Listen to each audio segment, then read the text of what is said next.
Assalamualaikum warahmatullahi wabarakatuh. Saya Indah Irina Hasan, kelas 11 IPA 1. Di sini saya akan meresensi tentang novel yang berjudul Ada Tasbih di Hati Aisyah. Berikut adalah videonya. Ini adalah novel yang berjudul Ada Tasbih di Hati Aisyah. Penerbitnya yaitu Najah, yang merupakan cetakan pertamanya pada bulan Mei tahun 2013. Penulis novel ini bernama Wian Oktadatu Setiawati. Kategori novel ini adalah novel Islami. Tebal pada novel ini adalah 414 halaman yang dijual seharga 40.000. Pendahuluan. Aisyah seorang wanita penderita kanker otak dan hemofilia, menjalani hidup dalam keluarga yang tidak harmonis.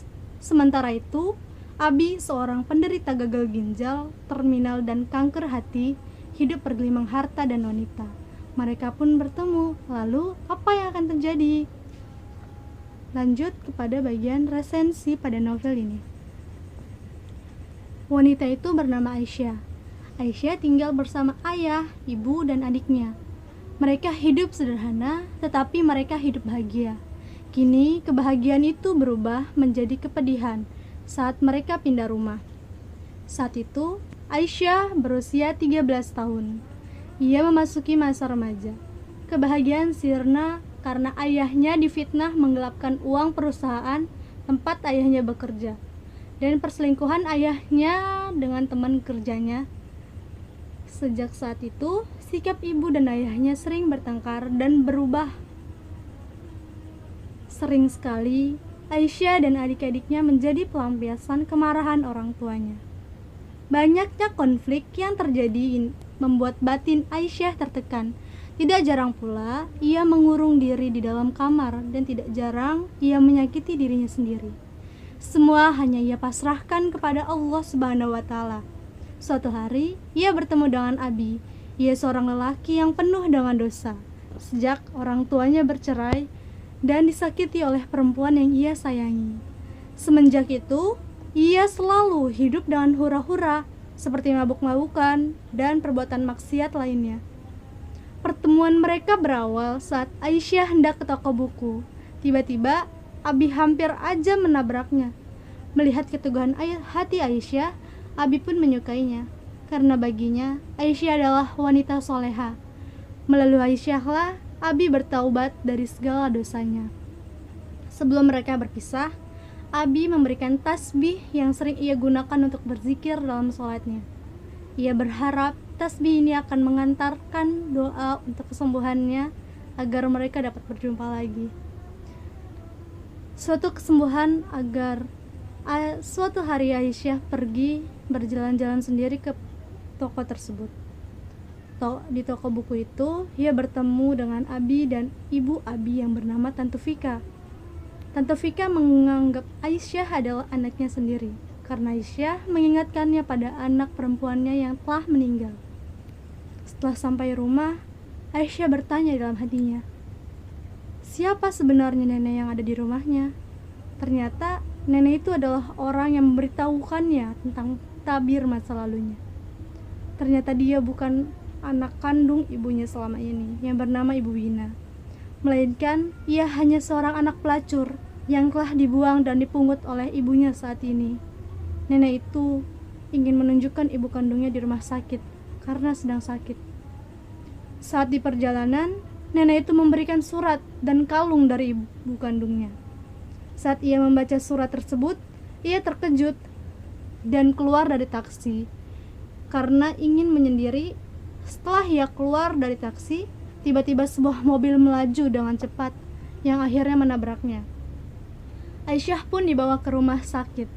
Tony berjumpa dengan dokter. Langsung ia bertanya tentang keadaan gadis itu. Ternyata gadis itu koma dan memiliki penyakit hemofilia serta kekurangan darah. Gadis itu Aisyah langsung dibawa ke ruangan ICU. Sampai di tengah perjalanan, Tante Vika melihat Aisyah. Ia menjerit melihat keadaan Aisyah yang berlumuran darah. Ternyata yang menabrak Aisyah adalah Tony. Di dalam rumah sakitnya lah, Aisyah mengetahui tentang masa lalunya.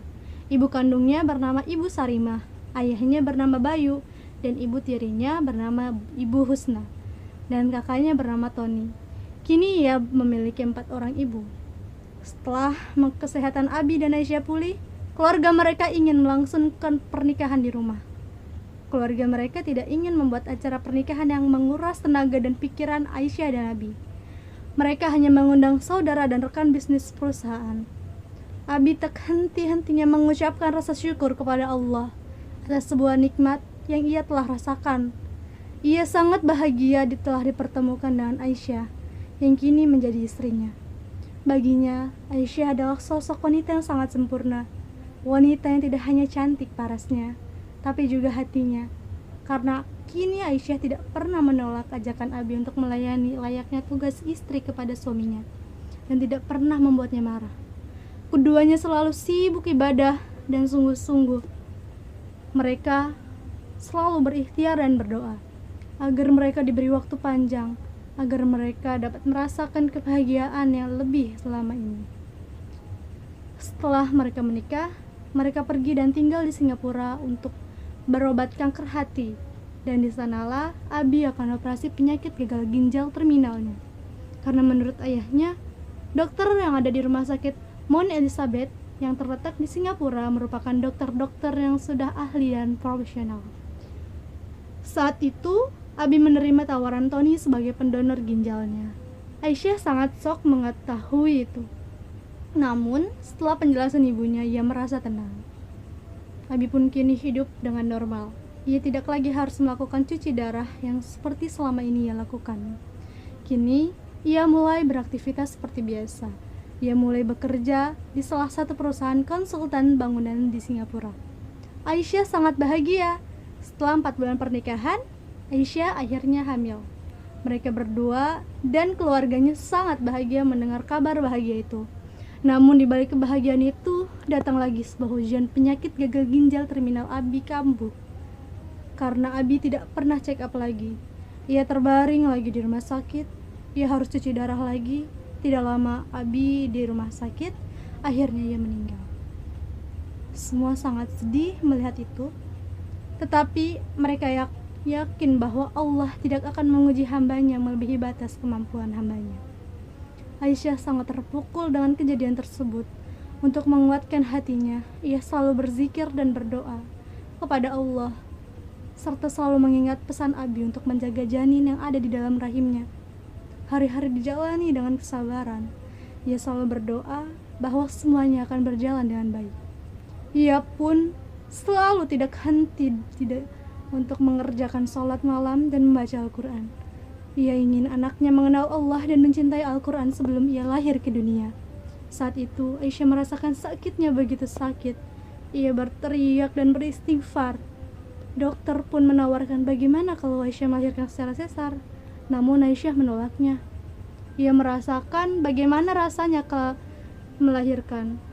Apalagi anak yang dilahirkan anak kembar. Setelah melahirkan, Aisyah pun akhirnya meninggal. Bu Wina menjadi orang yang paling sedih atas kematian putri adopsinya. Kelebihan dari novel ini adalah ceritanya mengisahkan murni dari kehidupan yang mirip dengan orang-orang alami di luar sana. Yang kedua, bahasa mudah dipahami. Ketiga, mengandung amanat yang mendalam dalam setiap kisah yang ada di dalam buku ini. Kekurangannya, pada novel ini terlalu banyak kalimat yang tidak langsung diucapkan oleh tokoh ini. Peristiwanya cukup berbelit. Kesimpulan resensi adalah buku ini berisi tentang realita kehidupan yang memiliki banyak arti. Sebuah perjuangan seorang wanita muslimah dalam mencari kehidupan yang sebenarnya, hingga menemukan seorang lelaki yang menjadi imam untuk keluarga kecil. Seorang wanita yang begitu pantang menyerah, senantiasa bersabar dan tawakal kepada Allah, serta taat kepada suaminya. Novel ini bisa menginspirasi semua wanita yang membaca.